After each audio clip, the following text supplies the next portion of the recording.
Apollo Justice Trilogy is the best Ace Attorney compilation so far, and I'm not even joking. The fact that the most divisive games in the series get the best collection is kind of interesting to me, but I'm not complaining, because, I do like these games, specifically 2 of them, but at the end of the day, they're all Ace Attorney games, and, any Ace Attorney game, regardless of any issues I have with them, I do have fun with them all. I just find it interesting that this is the collection that they go above and beyond with, because, earlier collections, they didn't really do anything that impressive with. Like, the 2014 Ace Attorney Trilogy on the 3DS, that's just the original 3 games. Nothing too impressive, just updated graphics on the 3DS. The 2019 trilogy that was multi-platform is kind of the same thing. It's just updated graphics and, single-screen experience.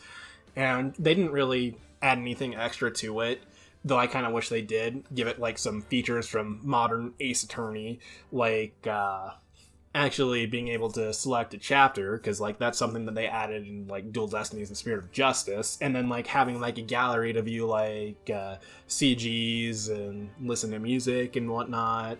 And that would have been cool, because, later collections have that stuff, but the 2019 trilogy doesn't.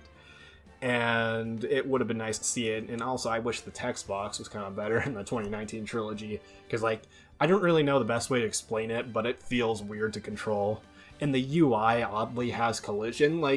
It's not that big of a deal, because where the UI is in the way, there's nothing behind it that you need to click on anyways. It's just weird that it has collision, because, I would expect your cursor to just, go underneath the UI at certain parts, but no, it's not really that big of a deal, that part, but it is just something I found a bit bizarre. But anyways, the next one was the Great Ace Attorney Chronicles, which was an alright collection featuring 2 games, which had a handful of extra features, but there was some missing content. I know some of it had to do with pre-order bonuses in Japan and stuff that can't actually be re-released because of some laws over there or something. I'm no expert on it, but there's a reason that certain stuff didn't get re-released. But there are some things that could have been included that weren't, the music player, certain tracks were locked behind, buying the game early enough, and even then, you'd still be missing tracks from the games, which was kind of annoying. And there's, no cutscene gallery, which is dumb, because, the first game has anime cutscenes. The second one, it's all CG, but, having a gallery, where we could see both would have been nice, but oh well.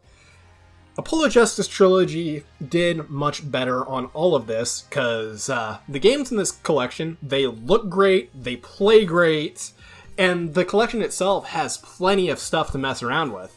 Alright, so when you start it up, you get the title screen, you can go straight to the game selection, or you can, view the credits for the compilation. Once you get in the collection, this is where the cool stuff starts.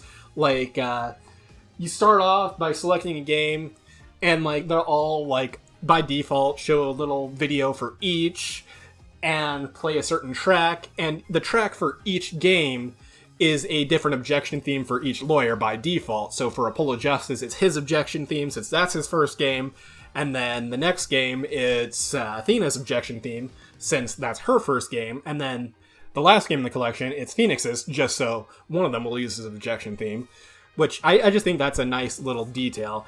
Not only that, but, it's completely customizable. You can change the background for each game, or even change the music for each game, so, you can listen to specific tracks, which is really, really nice. And there are some extra backgrounds that you can unlock from playing through the game, which is really cool. Nothing they really had to do, but it was a nice extra feature to have. And, all the chapters, they're available from the start. You can select any case, and then you can select any chapter from that case. And, it's pretty cool if you, wanted to skip to a specific part. I'm not entirely sure how to, feel about everything, being unlocked from the get-go, because, Greatest Attorney Chronicles did that. Having chapter select, I'm fine with. They even added it to Apollo Justice. And it's just, having that available is nice, but, I was alright with it, having to play through the game, and then you unlock the ability to select chapters and stuff, but it's not that big of a deal. It's a great accessibility feature, and nothing I can really complain about, and besides, you have to play through the cases all the way through to actually get the achievements, so that's one of the things in there. And every version's got achievements, so like achievements are built in, so Switch owners aren't going to feel left out. And plus, the Switch version is the only one that's available physically. I got it both on Steam, and I got a physical Switch copy, because honestly, a collection this good deserves special treatment. Like, I was planning on getting it digitally on the Switch, but, like, I was so impressed with the collection, I'm just like, I'm gonna get it physically. And plus, if I get it physically, we're more likely to get more physical copies for Ace Attorney. Plus, I'm more interested in getting physical copies these days than I was in the past. Anyways, like I said, it's nice how the menus and stuff are customizable. The games look and play great. It was interesting playing Apollo Justice with elements from Dual Destinies, not gonna lie. But it is actually the best version of Apollo Justice in the... Like, I'm not even joking. It is the definitive version of Apollo Justice in this compilation. Dual Destinies and Spirit of Justice run pretty well. It's interesting using the same text box across all three, especially considering one of the games uses 2D sprites instead of 3D models, but it's not that big of a deal. Like, it's the games look and play pretty well, and that's the important part. And like, I enjoyed playing the games in this collection, so it was nice being able to play all of them again. Because like, I know I've got like playthroughs on the 3DS that like I haven't even finished, but I'm just playing the games on here. And they definitely fixed some of the issues that were present in the original versions of the games, like the typos in Dual Destinies. They got rid of a bunch of them. I'm not going to say all the typos are gone, because like I definitely caught a few here and there, even in Spirit of Justice. And like there were some minor dialogue changes, like nothing like major, nothing that really changes the story. They left a lot of the content the same, so, you know. Yeah, they even give a disclaimer about everything being left the same. But yeah, this is a great collection. Now, like I said earlier, these are divisive, and that's because of how the characters in the series were handled. Like, we get to Apollo Justice, which is the fourth mainline Ace Attorney game. People didn't like it because of how it treated Phoenix, but, you know, I'm completely fine with that game, because, like, I really enjoyed it. Some people seem to think, like, certain elements don't really make much sense, and how there are certain plot holes, but, like, these plot holes aren't really there if you actually understand the point of Apollo Justice. Like, Apollo Justice was about the broken legal system, and we have a whole case where it obviously wasn't possible for the defendant to use the murder weapon because of how it would have affected his body. He was only arrested because of the circumstances. And, you know, some people say, like, they didn't like how it was done. And it's like, this wasn't even the first time somebody that shouldn't have been able to kill the victim was arrested. Because, like, the way witnesses were testifying about Maya Fey and Turnabout Sisters all the way back in the first game, it wasn't possible for her to hit her sister on the head in the way the witnesses described, because of how short she was compared to her sister. But, you know, like, a defendant that shouldn't have been able to use the murder weapon, that isn't really anything new to the series. It's just weird that people chose Apollo Justice to complain about it, rather than other games. Like, people complain about Apollo Justice being more about Phoenix than Apollo, even though other games have done that kind of thing before. Like, the first game's more about Edgeworth than Phoenix, second game's more about Edgeworth than the Fae Clan, third game's more about the Fae Clan than Phoenix. Like, when it comes to being about Phoenix, like, most of his games are more about other characters.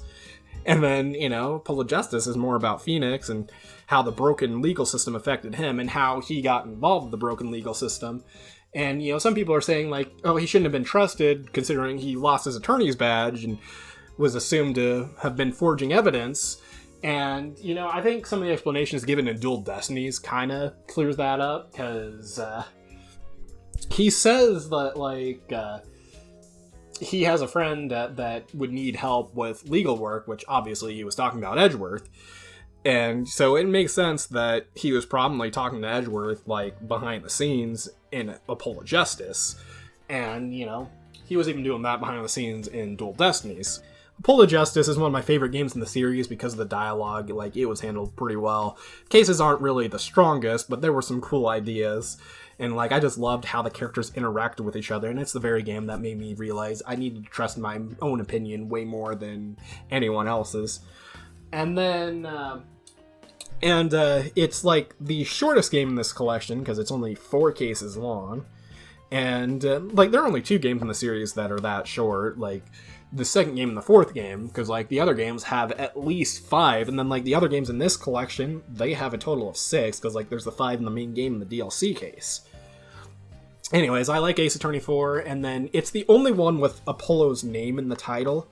The next games have Phoenix's name in the title, because Capcom kind of got cold feet, because Apollo Justice, despite selling well, it wasn't really received well, and they decided to just bring Phoenix back so they could get people to actually like the series again.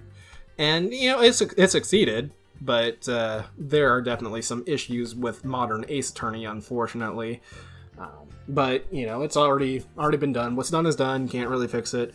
And as I was saying earlier about games being more about another character, Dual Destinies, Ace Attorney 5, and Ace Attorney 6, Spirit of Justice, do the same thing, because Ace Attorney 5 is more about Athena Sykes than Phoenix, and Ace Attorney 6 is more about Apollo than it is about Phoenix. Anyways, Ace Attorney 5, it's one of my least favorites in the series. Like, the cases, I'm not really that into. Like, you gotta get to the end of the game for it to get more interesting, and like I said, like, the way certain characters were handled is one of the reasons I don't like one of the reasons it's one of my least favorite. And it's like I said earlier, like, the reason people take issue with any of these games would be how certain characters are handled and how certain characters' backstories are handled. And one of the interesting parts is, like, only one of these games is truly an Apollo game. Like, 2 games have Phoenix's name in the title, but I do think it makes sense calling it Apollo Justice Trilogy, because this is the Apollo era, and he's got, like, 3 different backstories across 3 different games, so the trilogy is probably referring to his backstories. That joke aside, I do really think it makes sense, because Apollo is an important part of all 3 games. Like, Ace Attorney 4, he's the protagonist. Ace Attorney 5, he has a big role in the end of the game. And Ace Attorney 6, he has a very interesting backstory. Not everybody was really happy with it. I'm okay with it, but it was definitely a bit out of nowhere. It's definitely an interesting collection. There are things, like, I do really like about this trilogy, because, like, I think the prosecutors are much more interesting than the prosecutors from the first 3 games. Like, Clavier Gavin, he's one of my favorites because of how cool he is, and then Simon Blackwell, he's one of the most interesting, and Nayuta Sunmati, I just think he's real funny. But anyways, like, I've gone on and on about the games themselves, so I should really talk more about the extra features. Like, there's plenty of artwork to look at, there's a music player, including music from an orchestra concert, which is a nice bonus feature. You can view cutscenes from the games, the prologue anime to Ace Attorney 6. There's an animation studio where you can mess around with the sprites and 3D models from the games. Like, it's a bunch of extra stuff they didn't have to do. Like, they put so much effort into this, including translating the game into multiple languages. Did I say game? I meant games. This is the first time, like, Ace Attorney 5 and 6 have been localized in languages other than English, which was pretty cool. When the second trailer for this came out, like, I was wondering why this level of effort couldn't have gone into, like, the 2019 Ace Attorney trilogy.